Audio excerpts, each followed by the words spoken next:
Hello, everybody. This is Tracy Lawson. Welcome. I just wanted to pop up live here really quick as we get this webinar series started, and thank you for attending. I hope everybody is safe and healthy. And today we're going to talk about the role of the qualified, competent, and authorized person. This is an important subject. I believe personally, if we can make improvements in this one area, we can see tremendous improvements in the field in terms of our participation in the safety program, our understanding, and the effectiveness we get from our supervisors and their involvement. So I'm going to take my video off so you can focus on the screen. And at the end of the session, we'll open it up for questions. If you look at your toolbar on the top of the control panel, there's a question and answer. There's also a chat box. Nalani's helping me out. She'll be monitoring these. We'll make sure that all your questions get answered at the end. I know we put it in the chat a couple times. There's a hidden page on our website that has the resources for this course. I'll show those here in a minute, but I want to make sure everybody takes advantage of writing down that website address, and we'll go ahead and get started. Okay, so we're talking about the role of the qualified, the competent, and the authorized person. And this class is a free class. We've been doing one every week since we've had our stay-at-home orders, trying to take advantage of maybe some lunchtime training. This is part of our 2030 vision for Lawson Associates to just get the message out about safety management systems, not safety programs, they're different, but safety management systems and how important they are. And we'd like to be able to impact in a positive way every business in this state to help make Hawaii safer and more prosperous. And so this is just a free part of that series. If you're interested, you can check out our website under the leadership series tab. There's an advertisement there for some other free courses that are coming up as well. I think we have how to handle an OSHA inspection and also estimating safety coming up here pretty quickly in the next couple weeks. So safety intelligence, this is a term that we've trademarked or copywritten, and this really just has to do with how sensitive are we to the management system we're working within, the processes that we are integrating our safety into within an organization's way of doing business, within their culture, within their workflow and processes, and how we do that to help them achieve their overall goals. We shouldn't have to compete with production and safety. They should be complementary to one another, and that's really our goal and our focus to help sustain human capital in our industry and in our community to preserve people and their lives, is to really focus on doing safety in an intelligent way, our awareness of these factors, and really are opening up our perspective to better processes of integration. We want to be efficient, we want to be effective, not just efficient, but efficient and effective. We want to be profitable, we want to be smart about how we do these things. So this is me.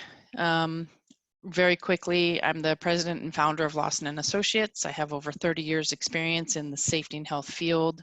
I have my degree in safety and health and some professional certifications, but most importantly, I am a learner. I enjoy getting out there and trying to figure out better ways to raise awareness and get people involved in safety to sustain our people, to sustain our workforce, to sustain our way of life and living in a good, healthy, quality manner. And so really happy to have everybody join us here today. Why did we pick this subject? Why do we need to talk about the competent person? Most people, if not everyone on this webinar, has heard of the term competent person. It's a regulatory term.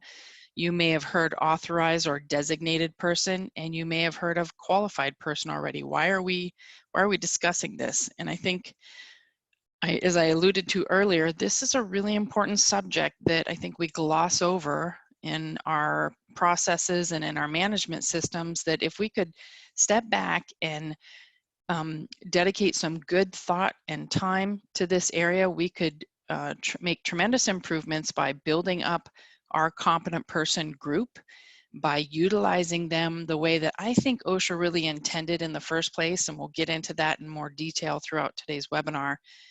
and to really start to equip and empower our employees and our workforce to be aware of the hazards and to take action. And we have, we have work as we plan it and as we imagine it, and really the competent person has a very important role. The workplace is dynamic, hazards are dynamic, and we have to deal with factors out there like unplanned disruptions, new hazards and risks that emerge on a minute-by-minute basis in some cases, and we have schedule demands and productivity demands. All these things are challenging and competing with our goal of how we planned or imagined the work would get done. And the group or the person responsible for this carrying out the safety portion of decision-making in the field is the competent person. And quite often, we are just saying, well, you're a supervisor, you're good at what you do, you're a good tradesperson, so therefore you are the competent person. Yet we're not equipping them properly or adequately. We're not out there supporting them and mentoring them and conducting checks and balances as effectively as we could be. And in many cases, we're not even providing them training. We'll send our employees to training before we send the supervisor, and that sets us up for what I call a conflict of interest. We're setting ourselves up, we're creating a barrier, and we're really setting ourselves up to fail.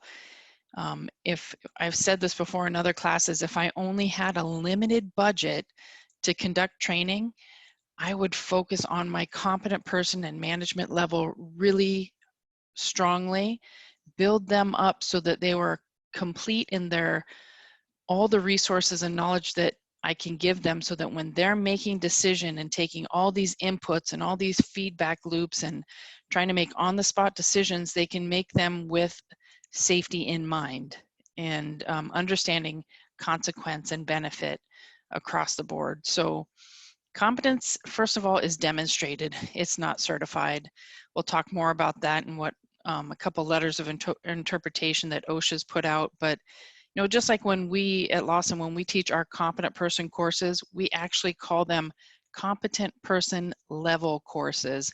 And that's because just attending a class doesn't mysteriously, sprinkle pixie dust everywhere and make us all knowing. It's different for each person who's sitting in the room. It's different for how they learn, how they engage, how they participate, and therefore how they walk away with a different varying levels of understanding. And so just having a piece of paper that said you went to a class does not mean you retain that information beyond that class, or that you are motivated to apply that information in the field. So really important to think about and consider, how are we structuring our competent persons? In fact, most organizations don't have policy and or procedure to specifically address the competent person role as a whole. We talk about it with specific elements. For example, in an excavation and trenching, we know we have to have a competent person, or in fall protection, we know we have to have a competent or a qualified person. We don't have a program or a process that says, how are we going to educate these folks? How are we going to mentor? How are we going to supervise and provide oversight and support? And how are we going to go out and check and balance and make sure that they're actually fulfilling the role that we expect them to fulfill? It's interesting, over the past several years, as I've been teaching classes and we look at what are the most frequently cited periodically, it's amazing to me that training of personnel and competent persons not taking immediate action are consistently cited amongst the most frequently in several of the subjects that I just mentioned: confined space, excavation, fall protection, scaffolding, lockout, tagout, and so on. So that tells me and reinforces my belief that there's a gap, something isn't lining up, and we're not connecting all the dots properly with regards to this subject. And if we could just line those up and make sure that they work, that we could get the actual involvement and oversight that I think we're looking for. So I think in my experience, I see this competent person as being a very undervalued role, and the responsibility that they have can either be overwhelming and also undervalued. you know, it's almost been a check the box type situation, and I'm sure there's the exceptions, and I know that, so I'm just speaking in generalities, but really sitting back and saying, what is the perception of our competent persons? What is their perception of their role? Do our workers and our tradespersons in the field even know who these people are? And are they actually even utilizing this role and fulfilling their responsibilities as intended to add value to the program for oversight? I think speaking to my safety peers, my safety professional peers on this webinar, I think sometimes we we know what needs to be done, and so we step in and we start to perform the role of the competent person for them instead of, and actually enable them to continue to not do the role the right way, instead of, you know, teaching them how to do the role and mentoring them, which is harder and it takes more time. But it's really important that that we build this cadre of competent persons up in our organizations, and we pick the right people, okay? So just because we're a supervisor does not mean that we are the competent person automatically as OSHA intended, but it means, you know, maybe we have the right qualifications or the right character to be able to fill this role, but I think we need to be careful, right? Let's pick folks who understand, who've been educated about the responsibility and how to fulfill it clearly, to be fair to them, and that we support them. So in many cases, we're making an assumption of what we think this person's knowledge is rather than going out and verifying and making sure that we've properly equipped them. So this really is a big key. It's missing in our programs as intended. And this role really is our first line of defense, and I'm going to even say offense on the job. They're the ones who are helping to plan. They're the ones who are helping to adjust and implement in the field. So this is a big deal. This is foundational in terms of the effectiveness of our safety management systems. We're out in the field on the front line. So just a quick little disclaimer. This is just a basic introduction to these roles, the authorized, competent, and qualified person, in 2 hours in this webinar. I can't cover everything as much as I would like to. And really, at the end of the day, the employer and the competent persons are responsible to ensure these policies, procedures, everything's appropriate to the hazards and work environment that they are within on a daily and hourly basis. So here's our objectives for the next hour and a half to 2 hours. At the completion of this course, you will be able to explain the definition between all of these three positions: authorized, competent, and qualified person. You'll be able to assign key responsibilities to these roles. You'll be able to find where to get those responsibilities and be able to make those assignments. You'll be able to effectively apply methods for selecting, designating, and evaluating an authorized, competent, and qualified person. So those are our three objectives for today. I always start our courses off talking about new truths and new mindsets because I think it's so important. Part of adult learning is opening ourselves up to receive information or look at information that we're probably very familiar with, but look at it in a different way.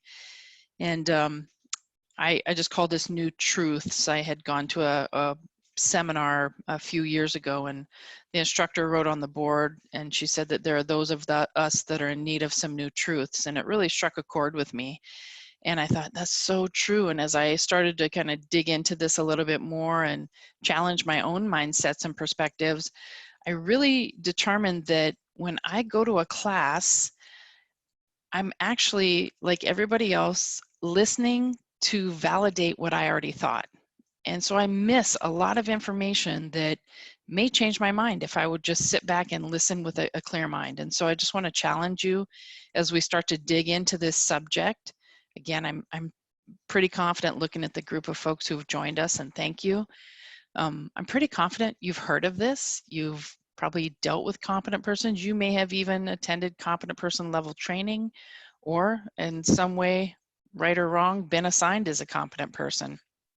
And so really I challenge you to search for things that disprove what you believe in this discussion so that you can clear the way for a new mindset and new results and a new course of action, right? Pivoting our action. So we're going to start off and we're going to spend a little bit of time digging through these definitions and what they mean and the differences really between a couple regulations. And so want to focus today just on 29 CFR, OSHA's rules for general industry in 1910 and in construction, the 1926 standards. And then I also want to just bring up the fact that the Hawaii Administrative Rules, OSHA's regulations, a 12-60 for general industry and 12-110 for construction, the definitions for these are the same. So today when I say OSHA or HIOSH, to me those are interchangeable for today's purposes of our discussion, okay? Because the requirements for authorized, competent, and qualified person are really one and the same. We'll talk a little bit about some ANSI standards. I'm going to pull from a couple different ones as an example to see the difference between what OSHA says and what ANSI says. And then we are also going to discuss EM 385 because many of us working here in Hawaii have an opportunity to work for the government on projects. And if that's the case, then OSHA is your baseline and EM 385 is in addition to that.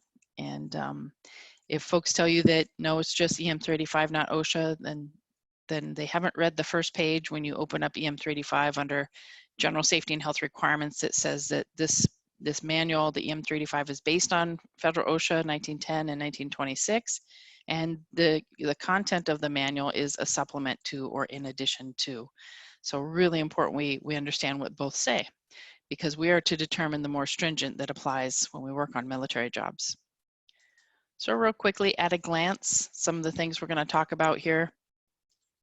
When we look at the three main positions that we have personnel in the field performing or supervising activities under, we have an authorized, competent, qualified person. And I made the X lowercase on purpose for authorized person because they have a very general knowledge of being able to, whatever the subject matter is, being able and capable to identify existing and predictable hazards. And that knowledge level can start from an entry-level person who is learning and getting better as they progress through their job to identify these hazards. So it's varying degrees there.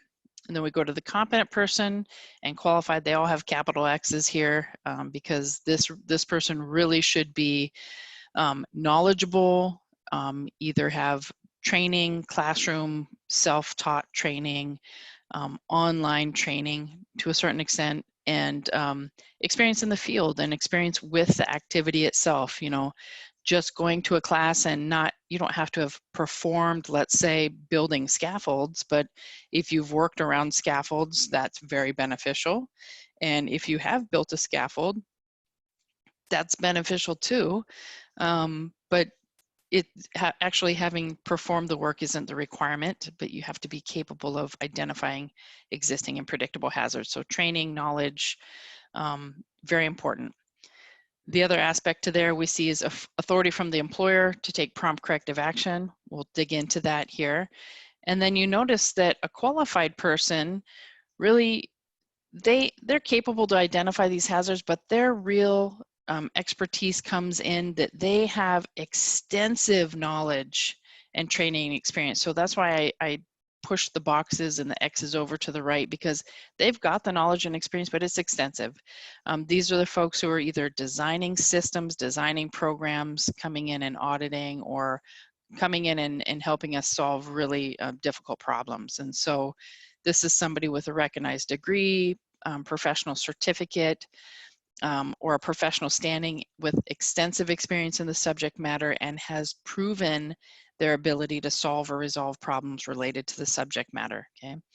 And then they've demonstrated that ability. So just a quick at-a-glance view of the hierarchy, if you want to call it that, of the different levels of authorization and competency within this, this category. So let's go and look at what OSHA says. This is 29 CFR 1926-32, paragraph D. and also paragraph I. And these are the definitions for the authorized and also designated person, which are actually interchangeable. So when we talk about an authorized person, that's a person who's approved or assigned by the employer to perform a specific duty, a specific type of work, or be at a specific location at the job site. So maybe they have the authorization to be on the roof to perform roofing work, or maybe they are authorized to be in the electrical room to perform electrical work or activities, or they are authorized to be on the scaffold to perform work on the scaffold as an end user, for example.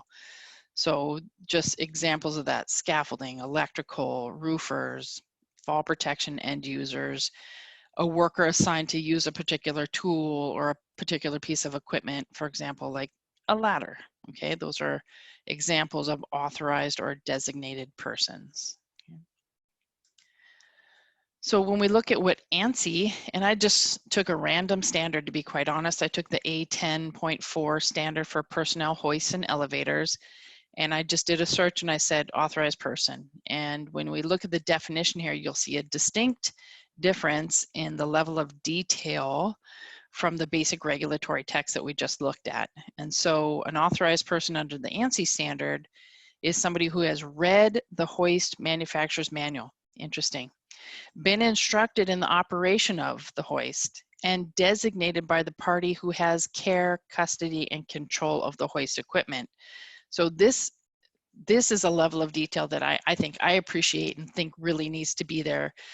Understanding what the manufacturer's requirements are for a tool or a piece of equipment that you are authorized to use or operate, to me, is fundamental. And I want to encourage you to consider that as you go through your designation of authorized personnel and you think about your training programs or your preparation of your hazard analysis. This is an important piece of information that we overlook on occasion, and it contains key information. And guarantee, if something ever goes wrong, that's one of the first pieces of data that I'm going to go back if I'm performing expert witness or regulatory support duties. I'm going to go back, and it's the first thing I go to say, well, what was this person supposed to do?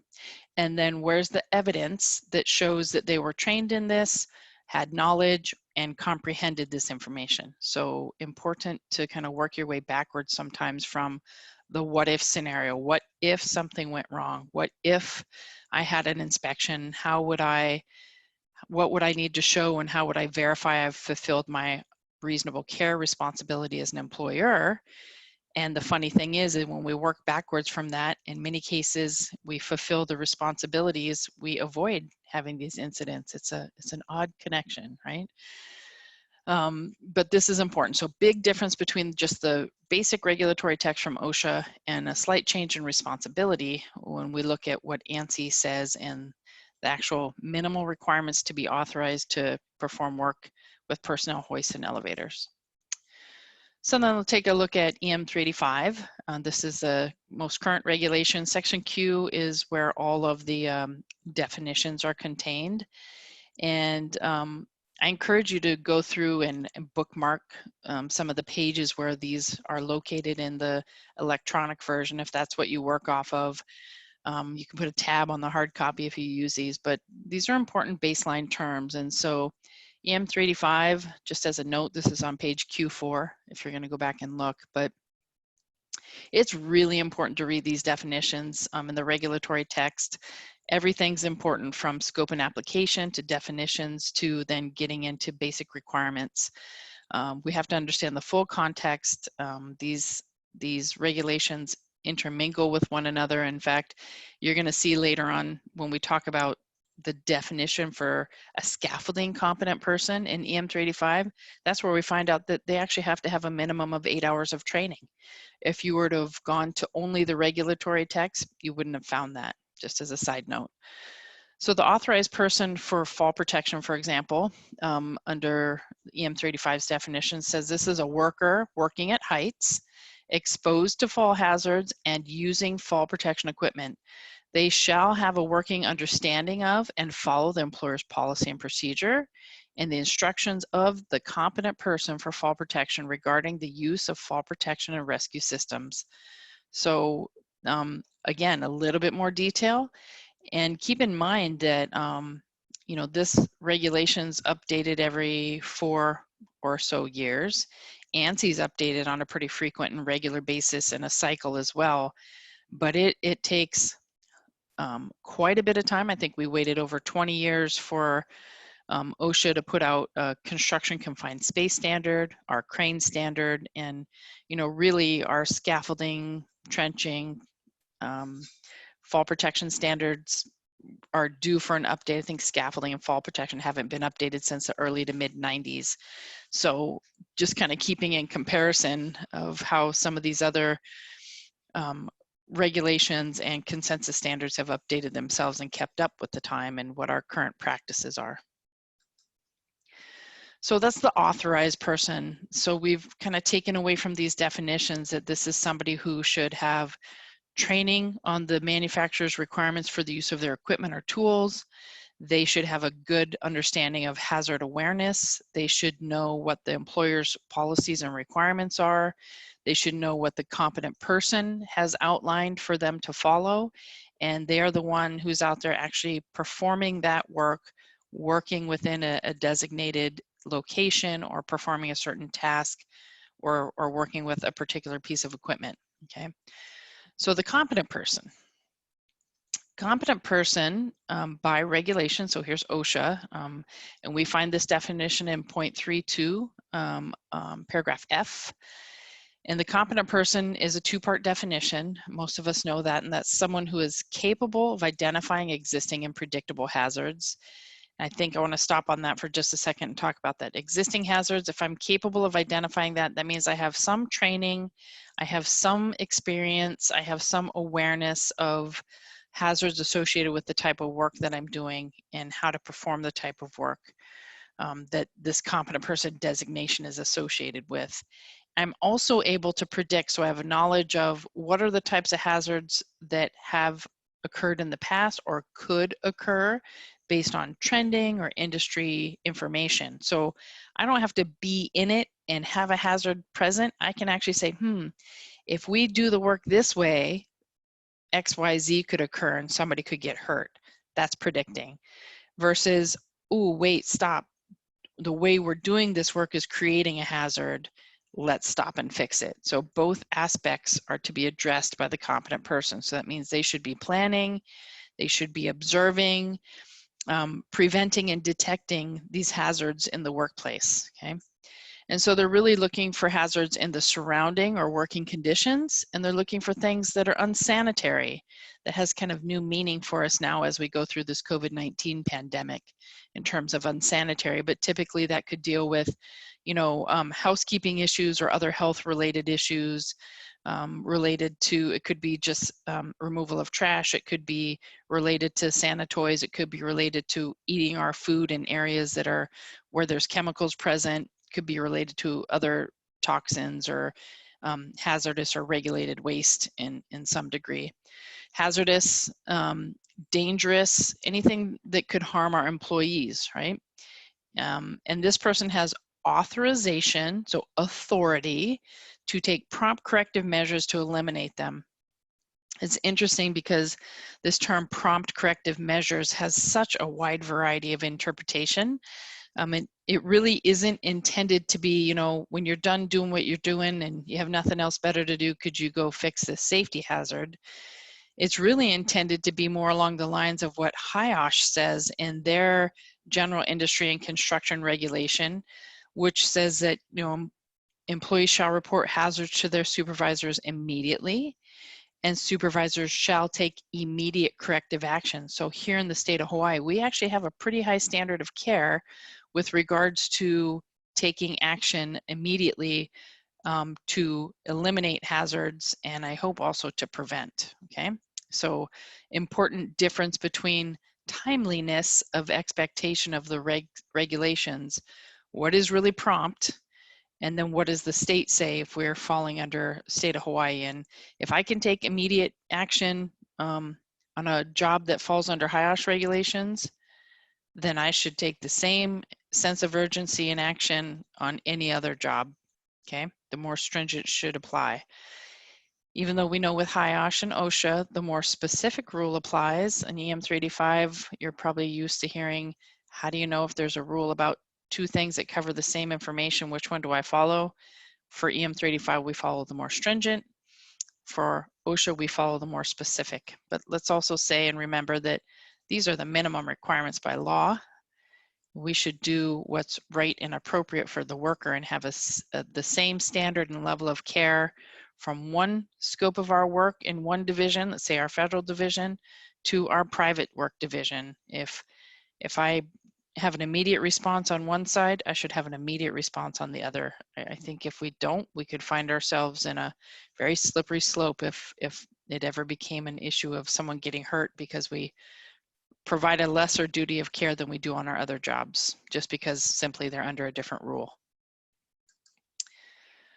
So quite often, OSHA gets letters written to them by members of the public or government groups, and they're asked to interpret something and provide more information, and we call these letters of interpretation. When you're on the OSHA website, any of the regulations that have a hyperlink underneath them, if you click that, it'll tell you how many letters of interpretation they have, and these are actually very useful resources. If you're not familiar with them, I would encourage you to go out and look at the website and find some and dig around, because people like you and me have written in questions to OSHA where there's something vague or we need clarification on a certain paragraph in the standard, and it really helps us establish a better understanding, a deeper understanding of what was intended, and are we actually taking appropriate action? Are we seeing this the same way the regulatory agency would look at it and observe us from the same perspective? And so this was as an example of a letter that was written in, and this letter of interpretation is talking about, then, in addition to the definition that it provides for the competent person, OSHA is actually acknowledging in this letter of interpretation that the preamble for the rulemaking, which basically is the basis and the explanation of the rulemaking, another great reference for you to look at the preamble in the Federal Register. They break the rules down paragraph by paragraph and give a deeper basis for why they exist and what they mean. But they're saying that the rulemaking stated what constitutes a competent person a little bit further than just the definition itself. And they said that one who does not have this training or knowledge as required by the definition is not considered by OSHA to be capable of identifying existing or predictable hazards. So there's a specific reason that they say, have specific training in and be knowledgeable about. And in this letter, they talk about and give an example of the excavation standard, and says that the competent person must have specific training in and be knowledgeable about soils analysis, the use of protective systems, and the requirements of the excavation standard. So those two things alone, soils analysis and protective systems, aren't the only areas where the competent person in excavation has duties, but OSHA's saying, hey, at minimum, you got to know the standard, you got to know these things, because these are critical to you carrying out this duty. And they say that if you don't have this training or knowledge, you are not capable of identifying these hazards. Therefore, you are not really the competent person. And then in contrast, they talk a little bit more about a qualified person or engineer and the definition, which we will look at.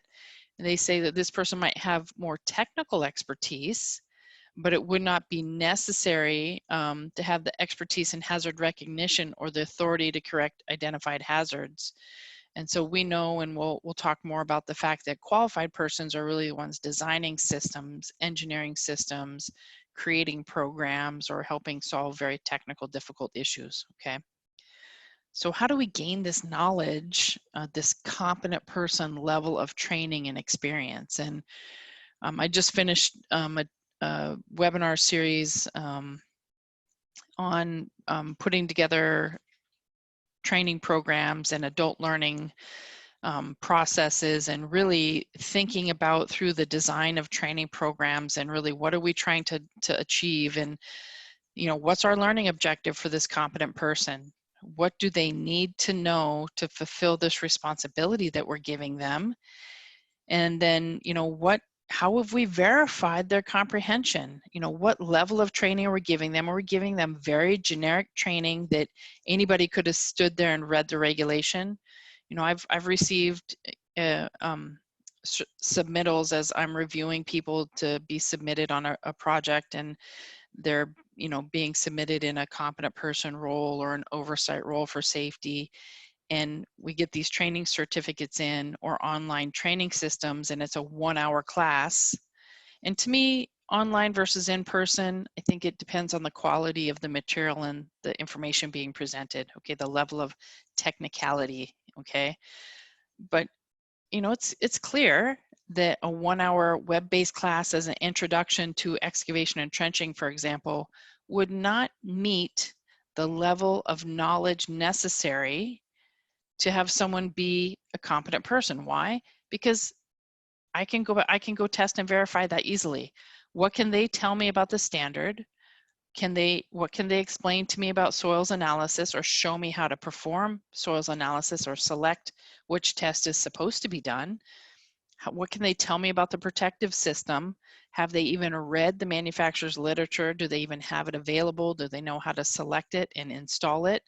And then what else could they tell me about the excavation standard, which in 1 hour, I find it difficult just personally to believe that that could all be covered, okay? So it's not just about checking the box that they did some training, but did we really verify that they understood and that they're applying the information, and are we going out and checking and helping coach? I've mentioned this in some of my other training sessions, a concept put together by a gentleman named Ebbinghaus, and he did studies on adult learning, and he created something called Ebbinghaus's forgetting curve. And we know that in an adult learning situation, if we just read something, remember 10%. If we write something down, it goes up, about 5%. If we actually participate, we're going to retain more, let's say 25 to 40%. I'll be generous, okay? If we participate in discussion, we do some hands-on, all those things add to our learning experience and our ability to understand and retain information. And Ebbinghaus found that after a learning event, like today's a learning event, right? If after a learning event, you have 5 separate touches at different intervals that reinforce these learning events, you can actually get to 90% retention. And isn't that really what we want? We want people to understand and translate from the classroom, from the learning event, because it doesn't even have to be in the classroom. We want to take them to translate from what they've been presented in their learning event to actionable behavior in the field, right? Apply what you knew, apply what you learned. And this is really important. So how are we testing that for our competent persons? I'm going to say for all levels, the authorized and qualified as well. So the next letter of interpretation I want to share with you is competent person versus qualified person. And somebody wrote in and asked, and then the Directorate of Field Operations for OSHA issued a clarification out. And this is as it related to subpart P again. And this basically, they said that 32F states competent person, it gives them the definition. I'm not going to reread it again. And here's what qualified person says. And he says that these definitions provide that a competent person must have authority to take prompt measures to eliminate hazards at the work site and have the experience to be capable of identifying these hazards. This is it's this reason that a competent person is required under inspection requirements under paragraph 650 and 651, okay, for excavations, right? The definition provided that a qualified person must have a recognized degree, certificate, extensive experience, and ability to solve subject problems at the work site. This is the reason why this person is required to design support systems, okay? It's engineering factor, right? There may be a requirement for more technical or engineering knowledge here. Each excavation job, as in any other case, must be evaluated as to the facts relating to the needs of the competent and qualified person. And it's the professional judgment of OSHA that must come into play by using the construction regulations where they apply, right? So this letter of interpretation is emphasizing the authority of the competent person and the extensive knowledge of the qualified person as a differentiating factor, and that there's a specific reason why, because of the need within certain elements of the standard, that they have these two different positions, okay? So each job has to be evaluated based on the facts relating to those needs for a competent and qualified person. Right, this letter of interpretation, somebody wrote in and asked about, can we designate persons as competent persons after they've completed a training course? And so this is related to scaffolds, and it's dealing with whether or not attending a class assures the attendee's status as a competent person. And I'm just going to say again, I mean, we recognize this. I can do my part as an instructor. I can do my part as a course designer, and I can put great learning objectives and really good information, technical information. I can do my very best to present it in a way that's clear and concise and understandable. I can do activities. I can hit all the different learning styles of people who attend my class. But if the attendee and the student doesn't receive the information, doesn't apply themselves, doesn't comprehend, can't or won't comprehend, right? One of the two things, then it's not just a guarantee because you showed up that you're now going to be designated as a competent person. In fact, that's frightening. That's frightening. It's clear sometimes when I teach classes, it's really clear to me as I talk with people throughout the room. Sometimes I'm like, oh yeah, this person understands this subject. They get it. They can answer questions. They're asking questions. They're having, intelligent conversation. It doesn't mean they've memorized everything and that they know everything in the world, but it means they understand the concept and the process, and they know enough about the material that they can have a logical conversation and find the answers that they need. In fact, I think that if you're going off the top of your head in your memory, that's very dangerous. Trust but verify, right? Be sure, go back and find where it said that. I've found that over my career for myself and even folks that I've worked with, there have been times where I thought something said, one thing, and I went back just to be sure, and my goodness, I only remembered half of it, or I had remembered it incorrectly. And so it's so important to be sure, right? So this, again, back to the letter of interpretation, is saying, just because you come to a class, this person teaches a 6-day program on scaffolds and stresses to the participants that their successful completion of the program will not assure their status as a competent person. That's 100% correct. In fact, myself as an instructor, unless you work for me and you're my employee, I can't make you a competent person. That is a designation that is bestowed by the employer. And the criteria isn't just that you've completed a class, right? We have to understand that successful completion of a course alone does not necessarily establish an individual as a competent person. We've got to select the employee based on their capability and willingness to identify hazards. The course may not have adequately tested the employee's understanding of the materials, or in a classroom setting or in the training setting, maybe they couldn't cover everything that's specifically done or the equipment that you use on your site. And so there may be additional supplemental training that you need to do once somebody has come back and they had good baseline training. Now you've got to come back and say, okay, let's go over the manufacturer's literature, or let's go over the operating instructions for this piece of equipment, or let's do this together. Let's walk this out and let's verify that comprehension through demonstration. And we'll see that in some of the definitions coming up, the demonstration of comprehension by the competent person is very key. So the other thing is that the employer is required to give the employee authority to take prompt corrective action. And we'll talk about further that the military does a nice job in definitions and saying that, you know, this has to be designated in writing.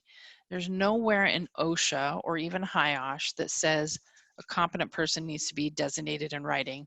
I think that's an oversight. I think it's a gap within the regulations, because if you look practically, especially in the type of society we live in today, right? If you look practically at the process, if you haven't designated me in writing, well, then how can you prove you designated me? Something could happen and you could say, well, Tracy's a competent person. And I say, no, I'm not. Prove it. Well, you went to the class. So I went to the class.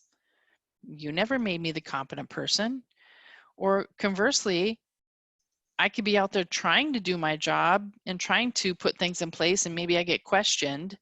And if I don't have something in writing that says, Tracy Lawson, you have authority from me, owner of the company, project manager, whatever it is, whoever the employer representative is, right? You have my authority to take immediate action for matters related to safety and health for scaffolds. Then what gives me the authority, right? So how could I possibly carry that out? Okay. So really important that we realize who designates a competent person, how do we determine their capability, and how do we make sure we're equipping them, supporting them, we're covering ourselves, we're covering them.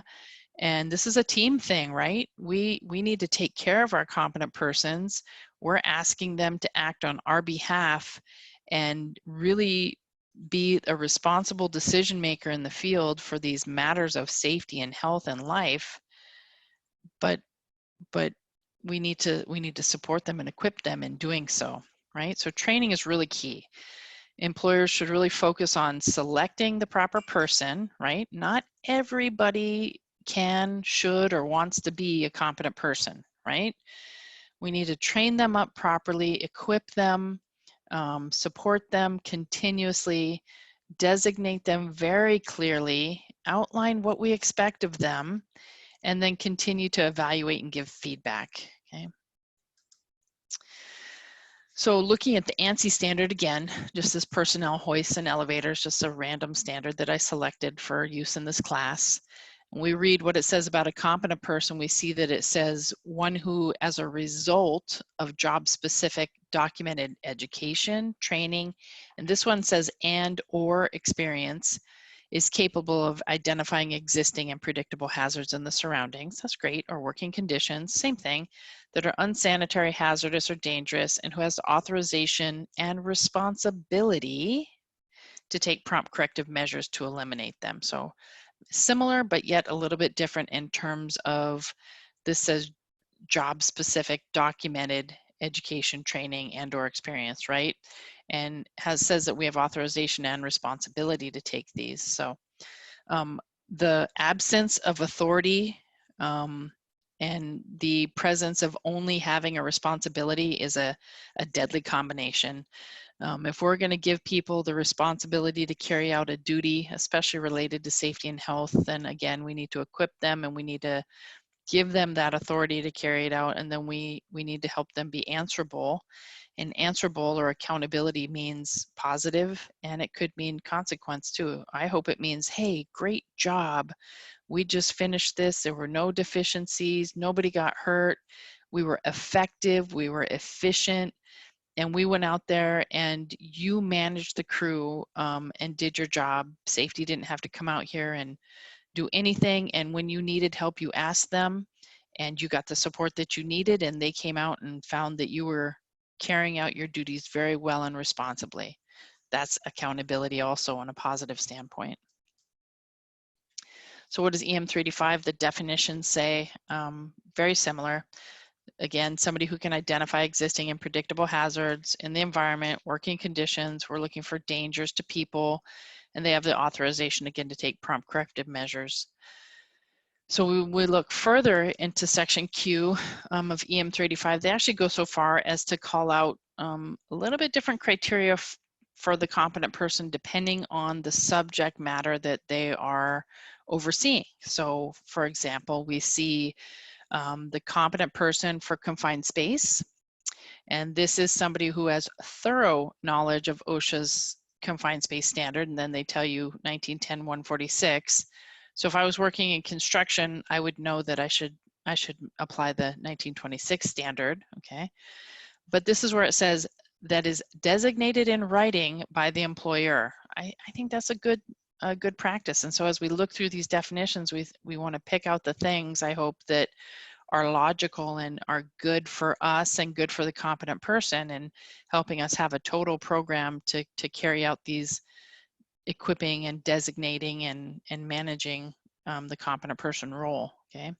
So we designate them in writing, the employer does this, and we say that they're responsible for the immediate supervision, implementation, and monitoring of the program. Now, immediate supervision, right there, that means that person has to be on site in the immediate area supervising the work that they have a oversight, competent person oversight responsibilities for. Having one competent person be, for example, your field manager or your regional manager who drives around or is based out of the main office and has 10 projects that they're overseeing at once, that person is not immediately supervising, implementing, and monitoring the program. They can't be in the field. They can't predict hazards or recognize hazards that are occurring and provide that leadership and management over the crew as intended by this requirement, okay? So another factor to consider, right? This person has training, knowledge, and experience in confined space entry. They are capable of identifying, evaluating, and addressing existing and potential hazards. And again, they have the authority to take prompt corrective measures with regard to those hazards, okay? So those are the ones for competent person for confined space. So some good things in here. Designated in writing, we say what they have to have thorough knowledge of, and we say where they have to be, what they're responsible for. Okay. Same thing, competent person for cranes and rigging in EM 385, just to look at some different examples here, which I think is helpful for us to get perspective. This is same thing, a person who meets the requirements of a competent person, both by EM 385 and OSHA, and they've been designated in writing, again, to be responsible for the immediate supervision, implementation, and monitoring, and this time it's for cranes and rigging. And same thing, who now has, through training, knowledge, and experience in cranes and rigging, makes them capable to identify these hazards and take prompt corrective measures. You see kind of a formula to this. Excavation and trenching competent person, same thing, as defined as by OSHA and EM 385. They've been designated in writing. It's almost the same, except for now we're talking about the subject matter of excavation and trenching program, okay? Move on to fall protection. This one, interesting, says a person designated in writing by the employer, responsible for the immediate area, supervising, implementing, and monitoring. Same thing through training, and has authority, but it's interesting that they don't call out, you know, the portion about meeting the definition by EM 385 and OSHA, but I think that it's inferred by the definition of just the word competent person itself. Competent person for scaffolding. Wow, this one's a lot bigger. So same thing, designated in writing, what they're responsible for. And this one says a competent person for scaffolding has enough training, knowledge, and experience. This is different, right? In scaffolding to correctly identify, evaluate, and address these existing and potential hazards. They have the authority. And then the qualifications must be documented and shall include training, which is a minimum of 8 hours of scaffold training. And this training is to include the specific type of scaffold being used and experience on specific scaffolding systems, types, assessment of base material of the scaffold that it'll be erected upon, load calculations for materials and personnel, erection and dismantling.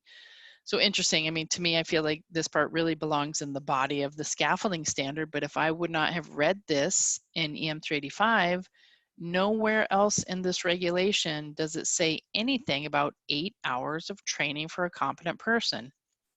Unlike fall protection, for example, it lists 24 hours for the competent person in EM 385 in the body of the fall protection regulation.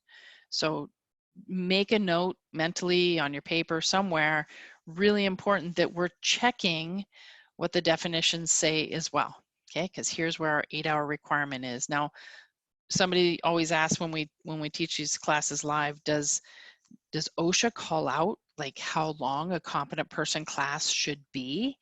And the answer is no.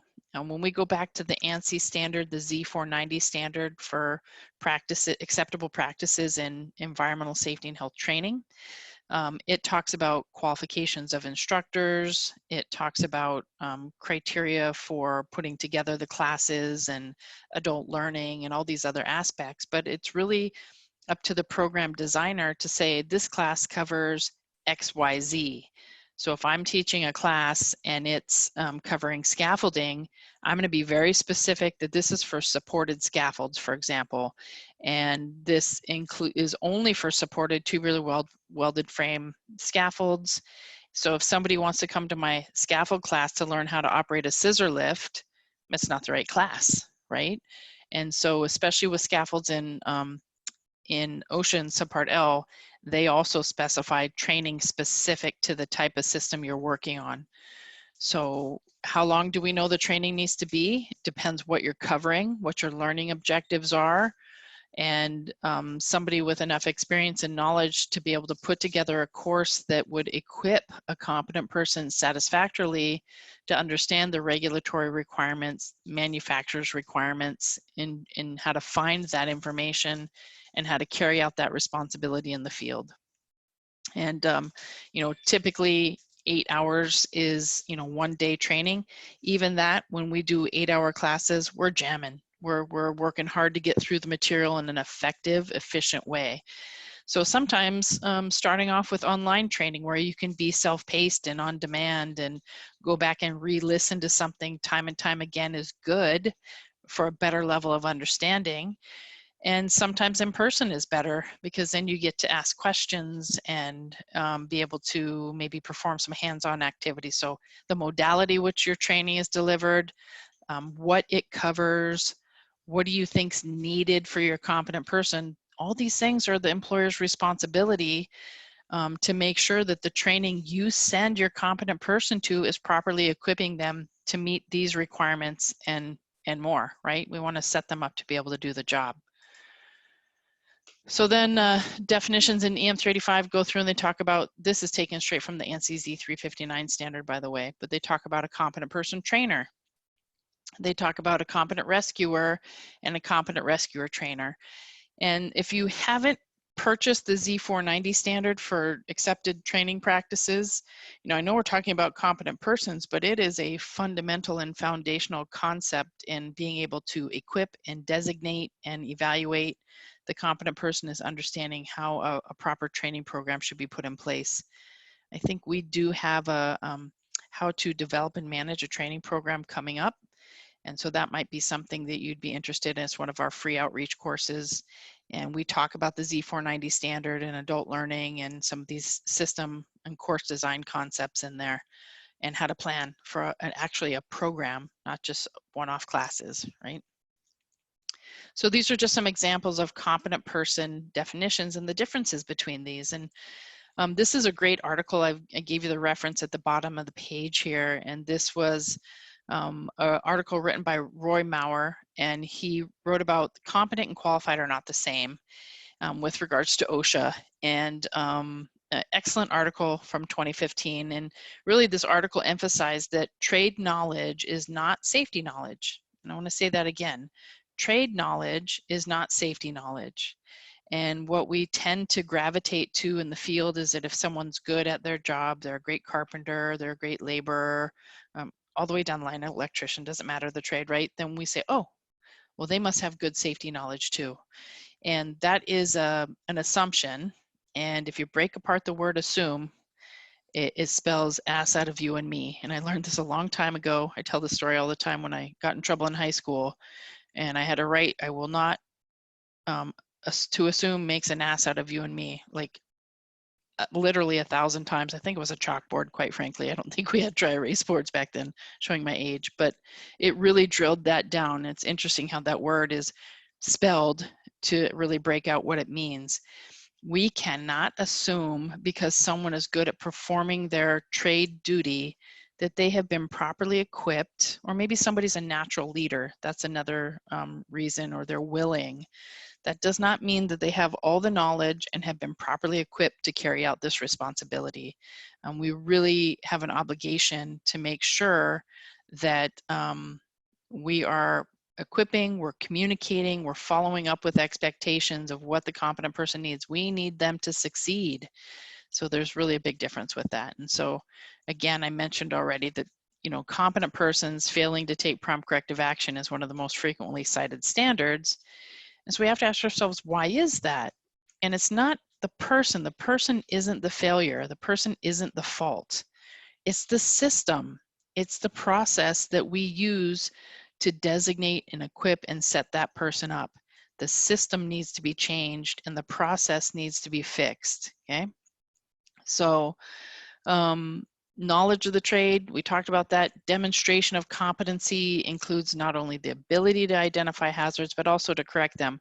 I know when we run our competent person level courses, I love to do hazard workshops where we put pictures up and we go around the room and we ask people to identify, what do you like, what do you not like, right? What looks good, what looks that non-conforming, what's a hazard? And then what would you do about it if you walked up on this in the field?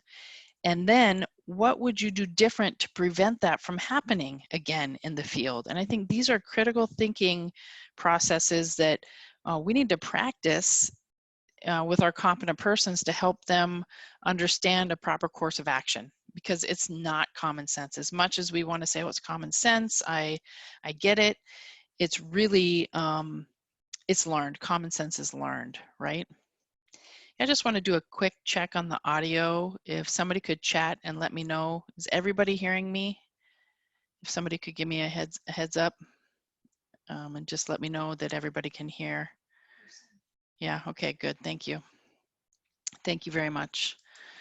Okay, qualified persons. We're going to look at, if you're looking at EM 385, we're going to look at that definition. That's on page Q43. We'll look at that in a second. Here's OSHA's definition in section 32 for a qualified person. Again, somebody who has possession of a recognized degree, certificate, professional standing, has extensive knowledge, extensive training and experience, and has already successfully demonstrated their ability to solve or resolve problems related to the subject matter, the work, or the project. Keep this in mind. You know, for example, horizontal lifelines in the subpart M and in EM 385 and in the ANSI standards, Z359, all talk about that horizontal lifelines need to be designed, installed, and used under the supervision of a qualified person. This creates a problem for us in construction. This creates a problem for us in the field, because what's happening is we're just gravitating to competent person instead of understanding there is a specific, clear difference between qualified and competent. So really, we could buy an off-the-shelf system that's designed by an engineer. They're qualified, that we've got the stamp on the literature, we've got the installation criteria, we can read it, they've established it, but are they there supervising the installation and use of the system? No, they're not. EM 385 goes and says, oh, well, the qualified person, if they agree, a competent person can perform the supervision and installation requirements. That's a problem and a conflict, because EM 385 is written on the premise of the more stringent standard shall prevail, which is OSHA, which is that that person has to be there to supervise and install. So one of the things we've been doing is going to manufacturers and asking them to, we select the proper candidate who has extensive training and experience and knowledge in fall protection and these systems, fall protection systems, and we've been asking manufacturers to do qualified person level training on that system for our person to try and make sure that we're meeting the intent of this requirement in the standard. Otherwise, to go to a qualified person fall protection course, I know because I've gone through it, I passed, I'm not sure how, it was really hard, because it's an engineering class and you get taught how to engineer and design these systems, which are very complex. So when we see the term qualified person, it's usually dealing with something at a very high technical level, okay?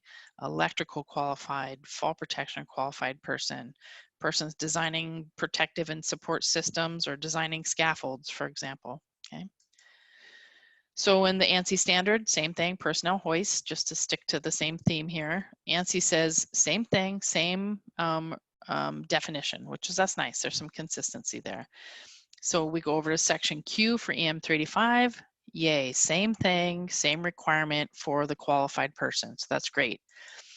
Now, EM35 in definitions breaks out just a little more as they start to say for different positions now. The general definition of qualified person as it applies across the board is consistent between ANSI, OSHA, HIOSH, and EM35. But when EM35 talks about the qualified person for electrical, which we would see more information in the NFPA 70E standard, okay? But this is somebody who, due to their knowledge, ability, experience, specialized training, or licensing, can competently and safely perform the required and assigned electrical duties or functions, okay? And this EM35 combines construction and general industry all together. OSHA breaks it out separate. It's one of the other differences between the two regulations. And then this talks about this includes skills and techniques necessary to distinguish exposed live parts from other parts of electrical equipment, how to determine nominal voltage of exposed live parts, clearance distances, and corresponding voltages to which the qualified person would be exposed. And this is important because this is part of the 70E standard criteria too. So then the definition goes further with some notes for us, and it talks about whether an employee is considered to be qualified depends on various circumstances. You could be qualified with certain equipment, but unqualified with regards to others, just like scaffolding. I could be a competent person for an aerial lift, but not for a tubular welded frame mobile scaffold, okay? Depending on my training and experience, right? So they then go on to talk about here an employee who's undergoing on-the-job training and in the course of the training has demonstrated their ability to perform duties safely at his level of training, or who's under the direct supervision of a qualified person is considered to be a qualified person for the performance of those duties. So this is just going into the NFPA standard for 70E and EM385, which is incorporated that. Same thing, qualified person for fall protection in EM385 really has adopted the ANSI Z359 standard, and these are industry standards, consensus standards that are best practices, recognized and current versus OSHA, which is pretty generic and standard and hasn't been changed in a long time, as I mentioned earlier.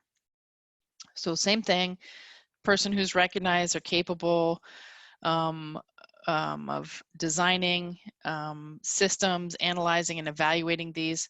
But this also says that, if I back up for a second, that they have extensive knowledge, training, and experience in fall protection and the rescue field, okay? And even with designing and analyzing and evaluating fall protection and rescue systems. And it says they shall have, so remember, this is a person we're saying who has to design horizontal lifelines, right? They shall have an advanced understanding of the regulatory requirements, physical sciences, engineering principles that affect these systems for fall protection and rescue. They should be able to calculate forces generated by an arrested fall, the total loading and deflection of the fall arrest anchorage, impact on the structural members to which the fall arrest system is attached, and be able to determine safe locations of anchorages and supervise the design, selection, installation, and inspection of certified anchorages and horizontal lifelines. That's substantial. That is not the same as what a competent person says. That is a significantly higher level of education and experience, okay? Then it goes on and it talks about a qualified person trainer. And it said that this person is a qualified person who meets the requirements of these standards and who is qualified to provide fall protection training. And so our training for qualified persons is required to be done by a qualified person trainer, or for competent persons by a competent or qualified person trainer.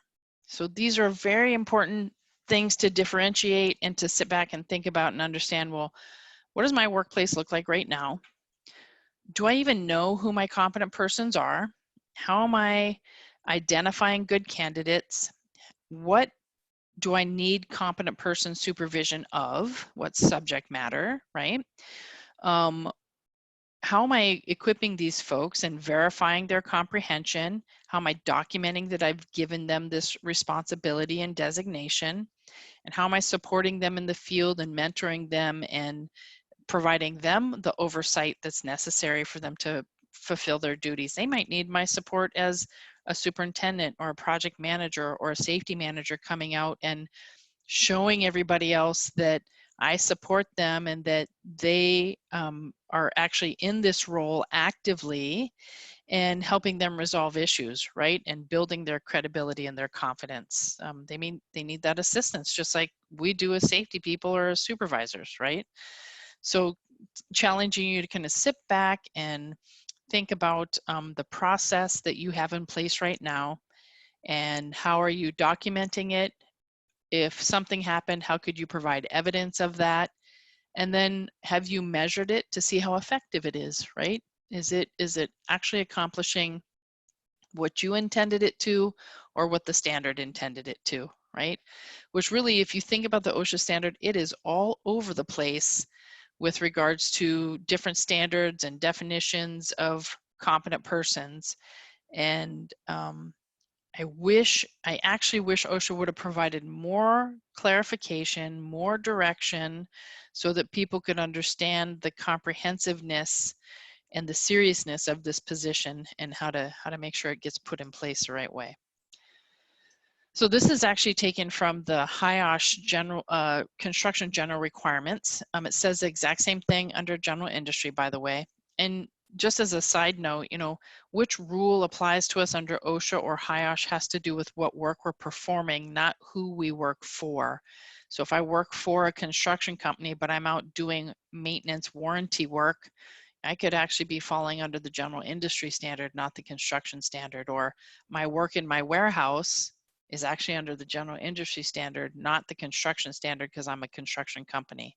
So it's important to differentiate between that. So I call this a catch-all competent person regulation. I'm not sure most people pay attention to this in the general requirements. In fact, our HIOSH general requirements, and I think they were last updated in 2012, but most of the paragraphs haven't been changed since 82, 88. And considering that, they're written really pretty well, okay? So I'm actually pretty pleased with that. And so this says when work is to be performed by or under the supervision of a designated person, that person shall have the degree of competence necessary to perform or direct the work in a safe manner. So this is a general requirement. So if there's a specific regulation that is silent on the competent person requirements, then guess what? In the state of Hawaii, every rule that it's silent on defaults back to this general requirement, okay? Anybody we put in charge of work has to have a degree of competency necessary to perform or direct the work in a safe manner. And that means they need to have knowledge, experience, and authority, if you think about it, back to the definition of competent person, okay? So again, one of the most basic criteria in the HIOSH regulations regarding the requirements for competency. I want to throw out a couple other things to consider. I am not an attorney, so I'll throw a disclaimer out there right quickly, but I have been around and worked around attorneys and incidents and situations long enough that I've heard these terms brought up and discussed enough that it scared me and got my attention. And one term is called negligent hiring and another term is called negligent retention. And these liabilities normally refer to an employer's obligation not to hire an applicant or to retain an employee that the employer knew or should have known was likely to undertake conduct against other individuals or otherwise subject employees or third parties to, right, that could create a legal liability. Let's speak English. They hired somebody who was not capable or qualified to do or fulfill that responsibility, or someone who was not willing to. They retained someone in a position who had demonstrated that they were not going to supervise the work and make sure it was performed in a safe manner. Think about that for a second. Negligent hiring and negligent retention. You know, with all the workforce needs that we have out there, we really should be pouring into our supervisors, training them up, making sure they're educated and equipping them so they can make good decisions. But there can be employer liability, especially for willful misconduct. That means knowingly not following the rules, knowingly not enforcing the requirements, or knowingly not providing a safe and healthy workplace.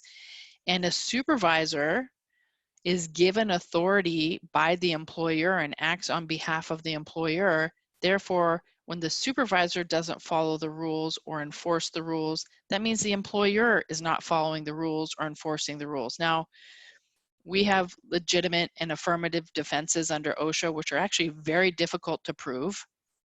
But if someone was, you know, if I had a supervisor out there, unbeknownst to me, but I had to be out looking and trying to detect, prevent and detect, was everything okay on my sites? And one day they told somebody, oh, you don't have to do that. Not how I trained them, I can prove it. Not how I had communicated the rule consistently and widespread. Not how I had enforced the rule in the past, right? Not consistent with my policies and my procedures, all these things along the line. And somebody got hurt because they told them not to do something or allowed them not to do something, omission and commission, right?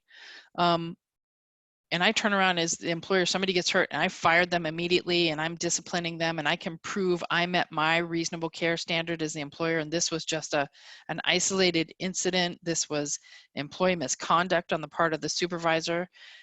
Again, if you haven't read the requirements in the field operations manual for OSHA on how to establish an affirmative or legitimate defense, you should look into that. Maybe we'll have time during our how to handle OSHA inspection to talk about that more. But, you know, most people think, oh yeah, that was employee misconduct, no big deal. No, the employer has a burden to prove that you fulfilled your requirements to avoid employee misconduct, okay? So if this person's out there and you're retaining them in a position of authority as a competent person because they're supervising work and something goes wrong, you could be responsible and liable for their willful misconduct. So really important. So in doing some research into this, the major difference I've found between negligent hiring and retention is basically the timing. Negligent hiring deals with an employer's duty to use reasonable care in hiring an employee, and negligent retention involves the employer's duty of reasonable care in retaining adequate employment. And so a lot of this goes back to, again, properly identifying the competent persons, properly equipping them, supporting them in the field, making corrections where we need to be. And if that person is not fulfilling the obligations and responsibility, they aren't, or they won't, or they can't, then we need to do something about it, okay? Or God forbid something happen and now we're in an even worse situation, okay? And I'm just thinking through like my personal experience. I can think of a lot of supervisors I've run into that this is why it got my attention so much when I started hearing attorneys talking about this, because I thought, oh my gosh, you know, is that negligent retention? What do we need to do to fix this, right? Did we just hire somebody and put them in a position that they couldn't fulfill? Are we measuring this? Are we balancing this? What do we need to do to fix this, okay? So things to think about. All right, so let's discuss a little bit of the key responsibilities for these positions, especially what did OSHA intend from this? We'll talk about competent person first, and this approach, and what are their responsibilities under it. This comes from an article, I'll give you the link on the next slide, but this was the American Industrial Hygiene Association had an article, and they put out what the recommended skills and capabilities for silica competent persons were. It was a white paper that they prepared, and I was kind of excited. I saw a couple of my friends' names on the paper, so I opened it up and I was reading it, and I thought, wow, this is actually really good. I'm going to reference this in my training. So limitations of the competent person's approach, okay? And really, when you think about when OSHA first started putting the term competent person into regulations, what did they intend? So they intended to have someone who had the skill and capability and authority to manage and identify and prevent hazards, right? It was someone in the field able to be agile and adjust to the dynamic work environment and hazards and constantly changing conditions and risks that could be anticipated or planned out. And that person would really be boots on the ground, front line, making sure safety was in place, creating a workplace that is free from recognized and predictable hazards, okay? And so many of the regulations, however, that incorporate this competent person terminology, they vary in detail. And that begins to create a problem for us, especially when we have the mentality of that, well, if the OSHA regulation doesn't say it, I'm not going to do it. Actually, I had somebody tell me that the other day, well, that until OSHA tells me I have to comply with all these COVID-19 things, I'm not going to do it. And I thought, well, we have other people telling us through our emergency orders, and why does somebody have to tell you to do something that is right when you look around at what the consequences could be? So there is that thought process out there, and we need to plan around that. That's, you know, one aspect of what we call human organizational performance. Great subject, by the way, if you're a learner, go look up HOP and look into that, because we really have some outdated myths out there about human behavior and error. And really, as I've been studying more and more on systems and safety management systems and learning teams, this this human organizational performance HOP is a big factor. And really, a competent person position was intended to be boots on the ground to address this HOP, this view of that people make mistakes, and we need to be able to be agile enough to adjust and prevent to those human behaviors. That it's not the person that's the problem, it's the system and it's the process that's the problem and needs to be corrected. So we have some regulations, for example, asbestos and the construction standard that gives really specific training requirements for our competent persons. And then we have other regulations like trenching that's very silent about what training needs to be done or what skills need to be presented by the competent persons or developed with the competent person. And so that creates a problem for us. It's a limitation. And so lacking this specific requirement and the specific details really devalues the competent person concept. And I said that at the very beginning of this course, that part of the problem is that this position isn't respected or held in high enough regard, and for a variety of reasons. And it's time to pivot that. And, you know, OSHA established this at the beginning, and the concept is good and sound, and we've kind of drifted away. It's called practical drift. We've drifted away from the original intention for a variety of reasons, and it's time to really kind of readjust and get back on track with that. So we have a variety of training out there that's called competent person training. We have a variety of the depth of technicality and knowledge that we're imparting into these competent persons and safety and health professionals as well. And we really also have a limited variety of technical information to establish programs for, to be able to equip these folks. You got to do a little bit of research, you got to do your homework, and then you really apply some of these critical thinking skills in order to put together a program that's going to work best for you. So first thing is putting together a list of subject specific skills and competency objectives. And we do that based on a needs analysis, right? That's really what I'm talking about, going back and saying, what are the regulatory requirements for OSHA? And quite simply, I mean, I've done this, gone back and queried competent person in the EM 385, gone through numerous ANSI standards and queried the word competent person, a variety of other definitions too, for example, and then gone back through OSHA and done word searches and created these lists of different skill sets and different responsibilities and requirements for a competent person by subject that says this is what you need to do, okay? So that's one way to remedy this, and then build a training program and a competent person development program around that. So this is a document from the Laborers Health and Safety Fund of North America. Really good document. This is their guide to competent persons, and this has to do with the silica standard. So I just took a couple pieces out of this as an example of how you could put together a list of requirements of what is the competent person's duties for this subject, what kind of knowledge should they have, what kind of responsibilities should they have. And so this starts off, and it's great. It says the duty of the competent person for silica, they need to first implement the employer's written silica program, okay? That's measurable. We talk about SMART goals: specific, measurable, actionable, realistic, or relevant, and then time-oriented, right? I can go out and I can see and measure, did the competent person implement the employer's written silica program? I can measure that, so that's good. They need to oversee or conduct a silica hazard assessment and ensure compliance with all state, local, and federal requirements. I can measure that too.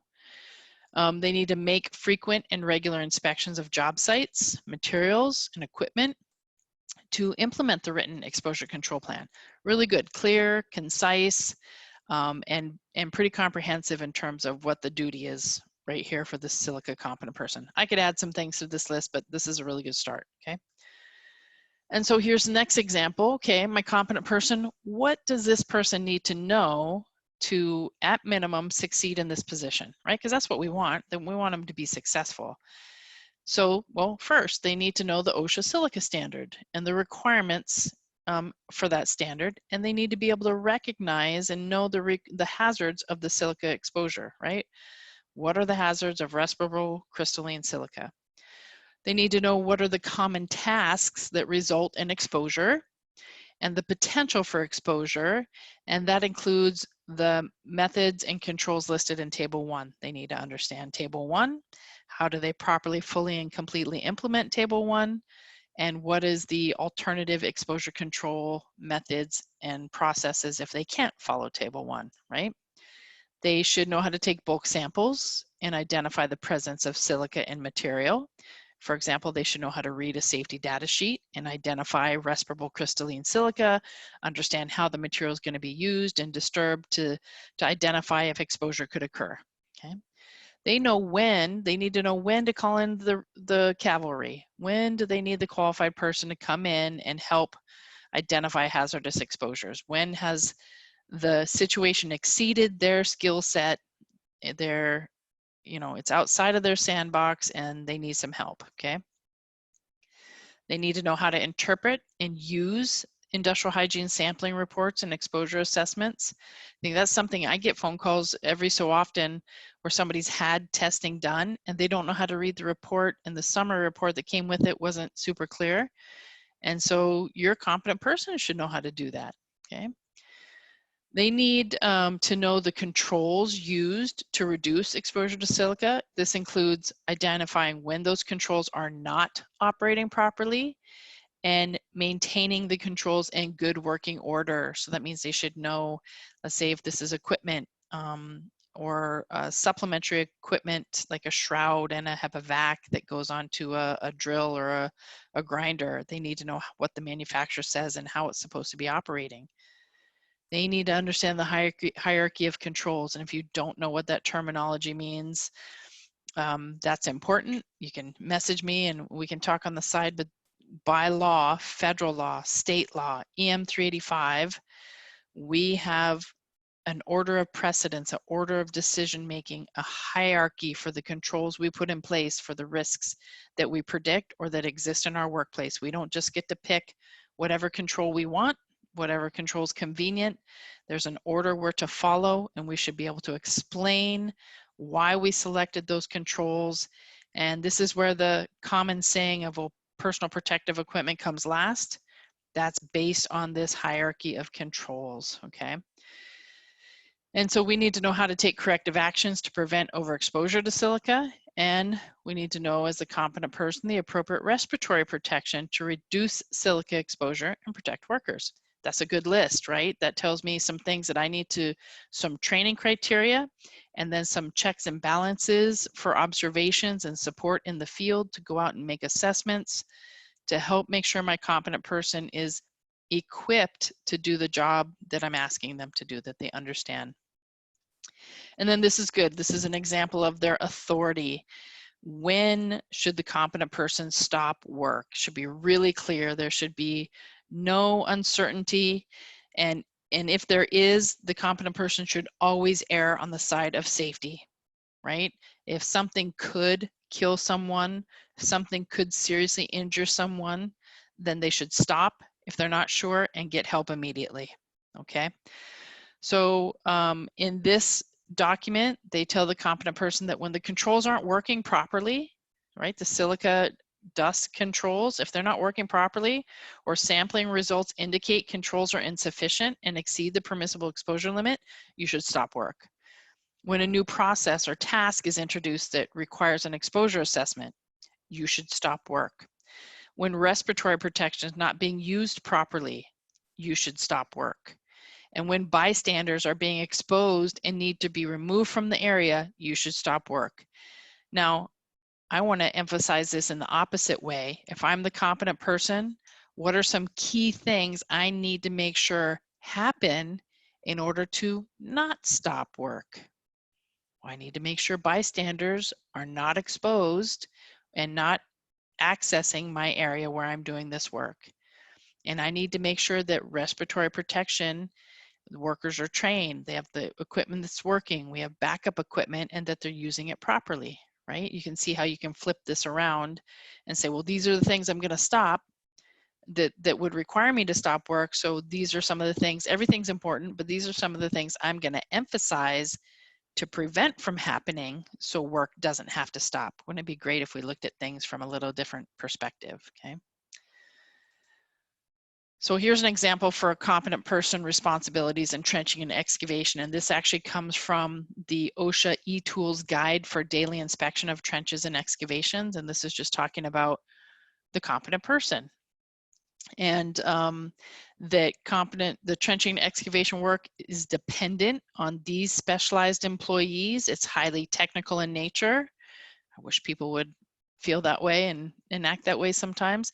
It has inherent hazards that require a greater level of training and experience than a normal worker would possess. That we're talking about the competent person.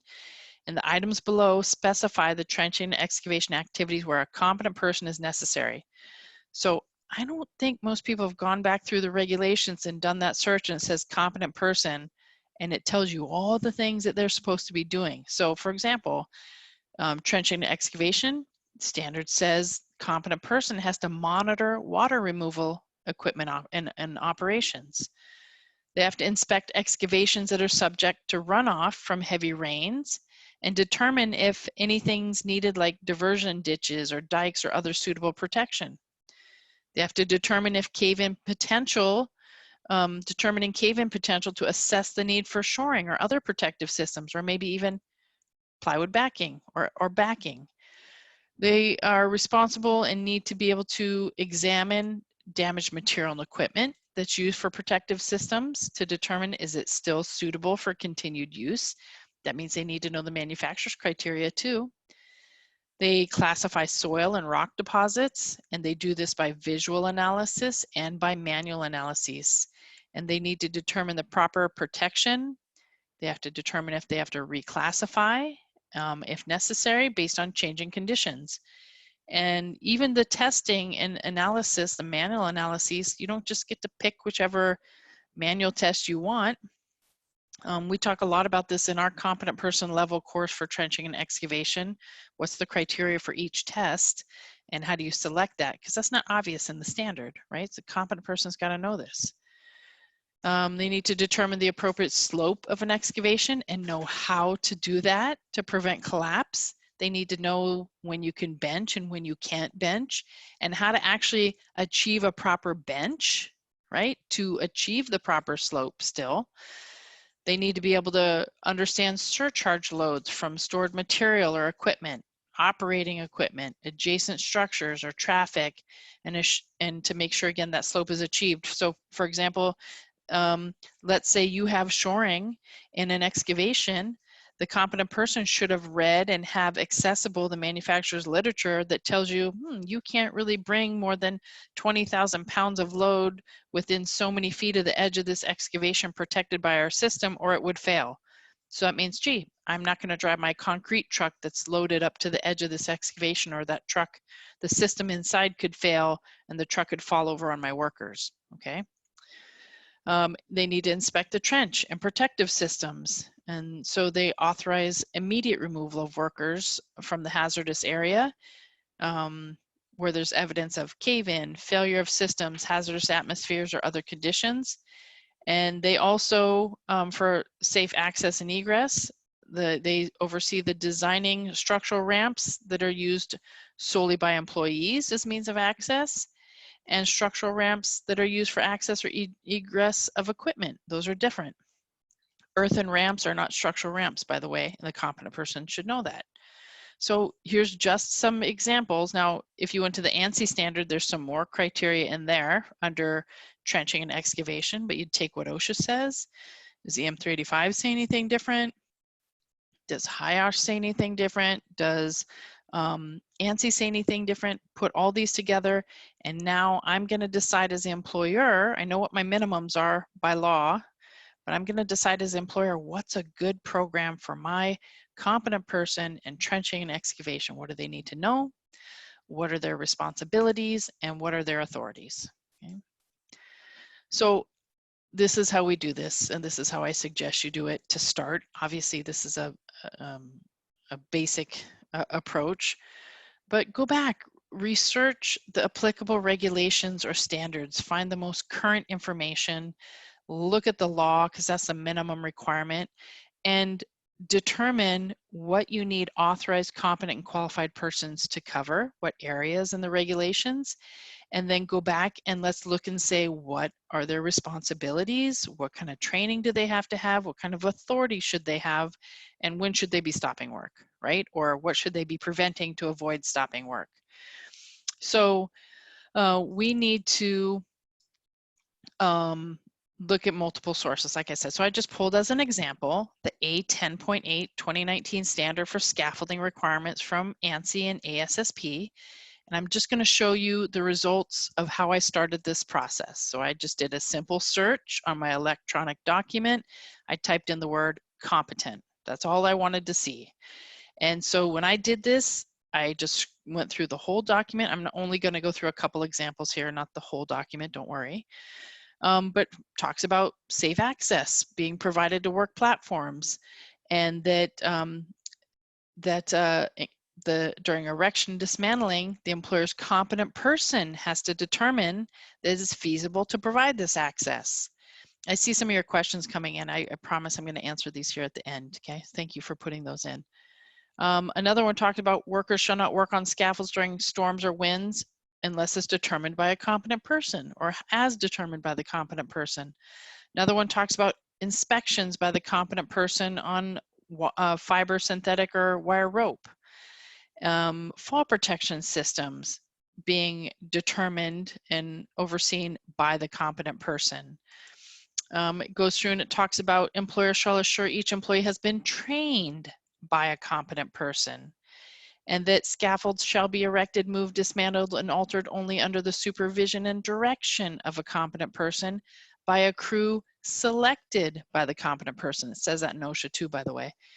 The next one says scaffolds and scaffold components have to be inspected by the competent person. This competent person, once this inspection is completed, the competent person says it's ready for use, and in the ANSI standard they have they have to sign and document that. And if it's only partially complete and it's not ready for use, well, the competent person has to say so also. Wire rope on suspended scaffolds and supports got to be looked at for forces by a competent person. Competent person verifies the fall protection system and components before use. With regards to hoists, they're inspected by a competent person. And wire rope clips, look at all these places where just going through, and I didn't even go through the whole standard, look at how frequently competent person comes up in the ANSI standard. Does my competent person know that these are their responsibilities. Do I know this? Am I equipping them? Am I checking on them? Are they fulfilling the responsibility? Are we both meeting our obligation, employer, employee, competent person positions, okay? So we put people in charge as competent persons, so we need to make sure we adequately describe their areas of responsibility under the regulations and standards. Same thing, I mentioned this earlier with regards to a qualified person, so I won't spend a whole lot of time on this again, but 502D8 and subpart M for OSHA for fall protection.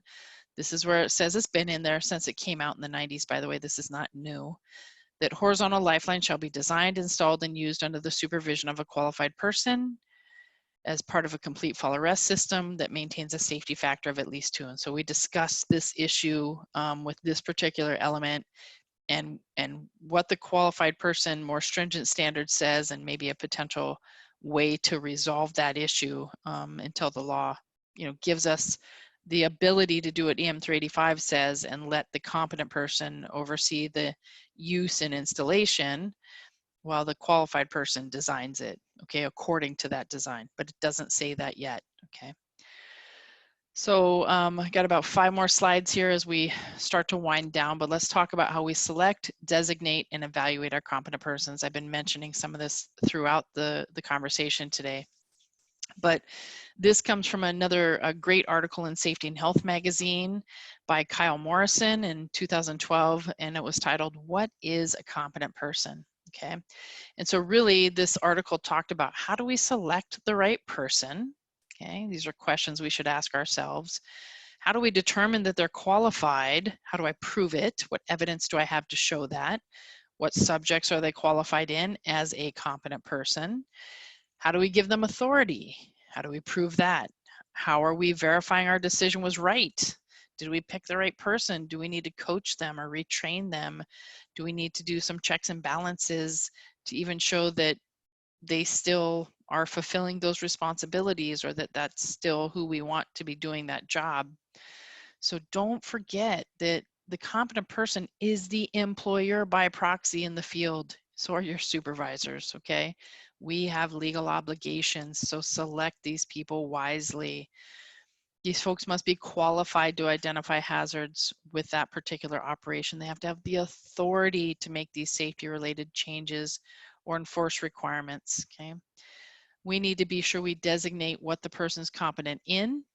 And I'm going to tell you, not that I'm the get all be all, but even I'm not competent in all fields, okay? So rarely is somebody competent in every single field that's required under the law. So competence is demonstrated, we talked about that, it's not certified, and part of demonstrations being able to immediately correct any hazards that may appear in the field, and we should be able to measure that and see that.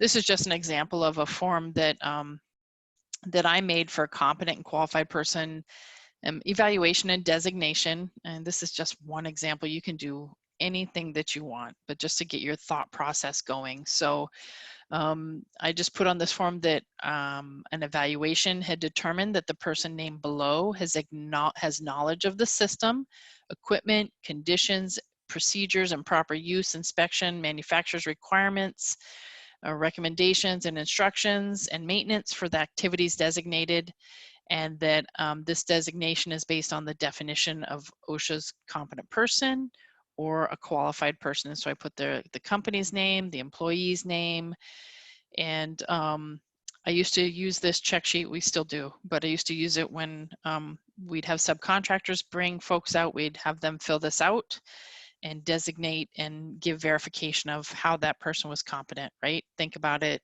designate them.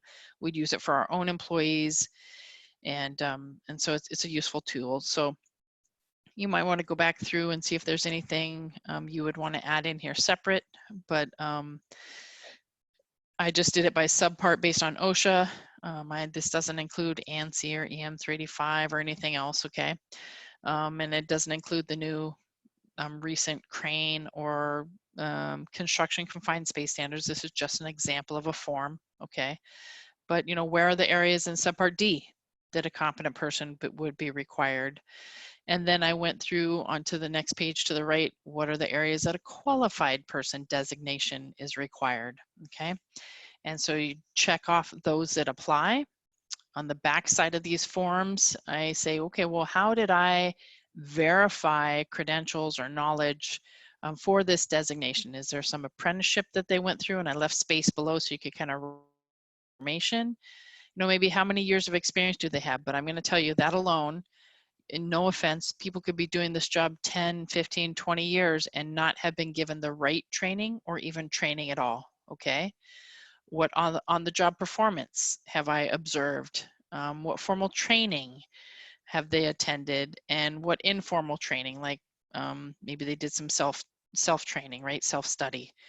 And then anything else, right? Maybe they have a certification or a degree or something else, right? And then by signing below, those persons certify that the employee listed has reviewed the following applicable regulatory standards and safety and health practices and understands the role, responsibility, and authority they'll be expected to execute in accordance with the standard and practice. And you're to list the standards or practices employees read during the designation process, right? So you could check that off too. So the competent qualified person or qualified person signs it, the superintendent signs it, the project manager signs it. And then I just provided some instructions to the form on the next 2 pages and some definitions, okay? So again, this is a starting point and just an idea, a thought process, a suggestion, if you will, okay?